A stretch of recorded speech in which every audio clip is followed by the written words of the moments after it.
musangano urimo muHarare. Takaenda kuzone 1 takaona chaunga zvekare, tikaenda kuzone 2 takaona chaunga, nhasi tiri pano. Asi tichiona kuti takawanda kudai, mubvunzo wotiwo posei tisina ma-MP, posei tisina makanzela. Chinodiwa ndechekuti tirongeke, hama dzangu.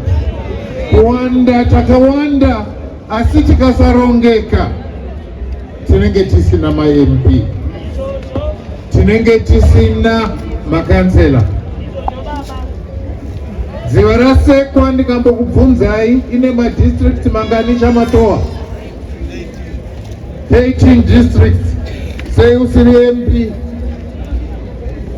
Pane madistricts 18. Nemakansela ako sei ari mashadow kansela? Ndo zvatiri kuda kugadzira izvozvo. Tiri kuti kuwanda takaita sei?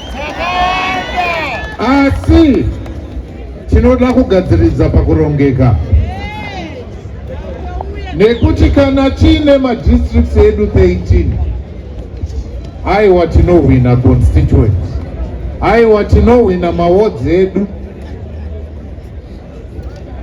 Chimwe chinhu kunze kwekusarongeka igodo.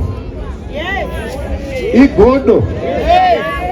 Tinoti tikanga taenda pamaprimary paye, iwe kana wakundwa wakuti aiwa handichamuvhotera, dai ndanga ndirini, wakuita mheswa mukono kune vanga vachikutsigira kuti ngatisamuvhotera, asi usingazive kuti uri kutoparadza ZANU-PF.